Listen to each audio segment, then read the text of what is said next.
যে কথাটা বলছি খুব মন দিয়ে শুনে রাখ কথাটা। এটা আমার মায়েদের জন্য বলছি।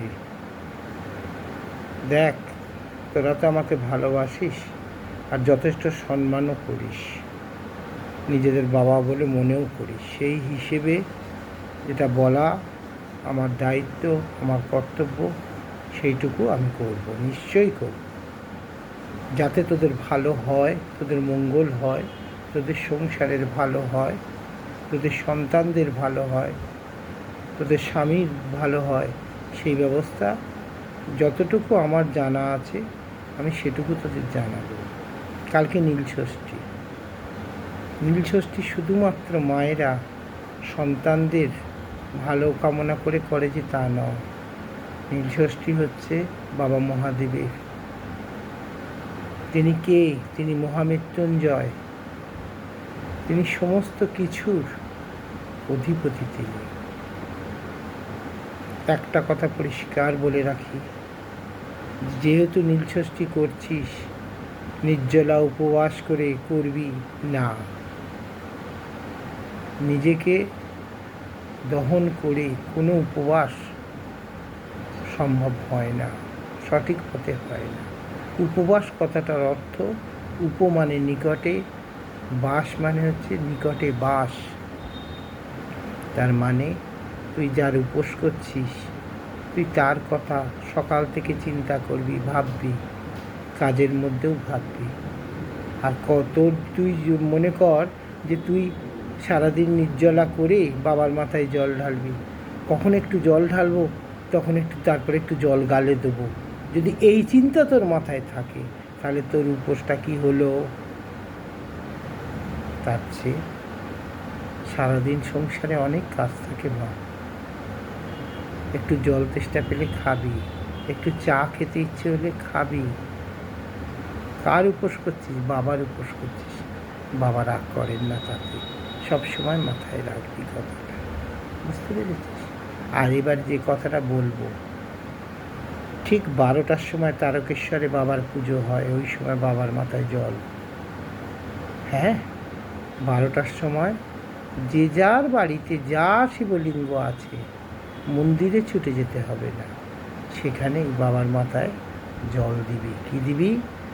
দুধ, দই, ঘি, মধু, ওতে একটু সিদ্ধি মিশিয়ে দিবি, দিয়ে বাবার মাথায় জল দিবি। দিয়ে মাত্র সাবু খেয়ে নিবি না, দিয়ে বাবাকে যে ফল মিষ্টি দিলি একটু ফল মিষ্টি খাবি। ঠিক সন্ধেবেলায়,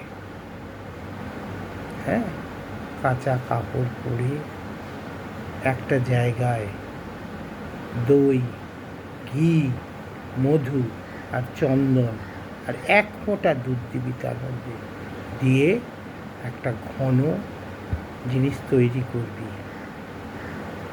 সন্ধ্যেটা নামবে 5টা থেকে 6টা, যার বাড়িতে যেই শিবলিঙ্গ আছে তার মাথার উপরে খানিকটা দিবি, দিয়ে যদি পরিমাণ মতন ঘি বাড়িতে থাকে একটা ছোট্ট ঘিয়ের প্রদীপ জ্বেলে দিবি, দিয়ে বাবার কাছে হাত জড়ো করে বসে তো সংসারের মঙ্গল, সন্তানদের মঙ্গল, স্বামীর মঙ্গল, পরিবারের মঙ্গল সব কামনা করবি। তারপরে কি করবি?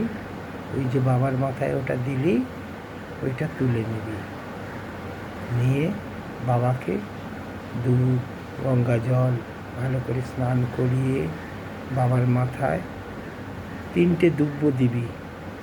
বলবি, বাবা আমি তোমায় অর্ঘ্য দিলাম। একটু আতপ চাল দিবি।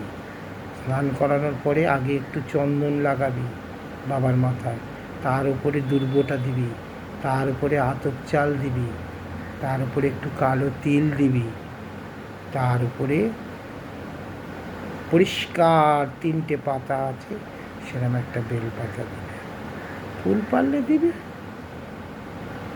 আর যা তোর সম্ভব তখন বাবার সামনে দিবি, দিয়ে আর ওই যে তুলে রাখলি দই, ঘি, মধুর মিশ্রণটা, ওই ফোঁটা ওইটা বাড়ির প্রত্যেকটা সদস্যর কপালে বাবার আশীর্বাদ, ওটা নীলষষ্ঠীর দিনে সবাইয়ের কপালে ফোঁটা দিবি, ওটা তোর নিজের কপালেও দিবি।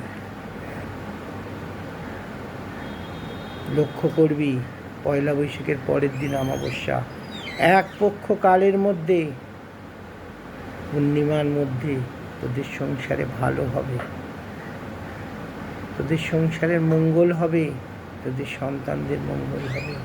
যদি কারুর কোনো রকম শরীর খারাপ অসুস্থতা থাকে, তাহলে সে অনেকটাই সুস্থ হয়ে যাবে বাবার আশীর্বাদে।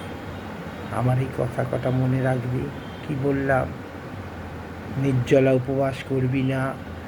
শরীর প্রত্যেকেরই কিছু না কিছু খারাপ আছে, ওষুধ খেতে হলে খাবি, দরকার হয় 2টো বিস্কুট খেয়ে চা খাবি, তারপরে স্নান করবি। তাতে বাবা রাগ করবে না। যদি কিছু বলে, কিছু হয়, এই বাবার হবে তোদের জন্য, তোদের কোনো দোষ হবে না। ভালো থাকবি সবাই। আমি কালকে তোদের সেই সংসারের কথা যে বলবো বলেছিলাম, সেই জিনিসটা আমি আগামীকাল তোদের বলব। ভালো থাকিস, মঙ্গল হোক তোদের, ভালো।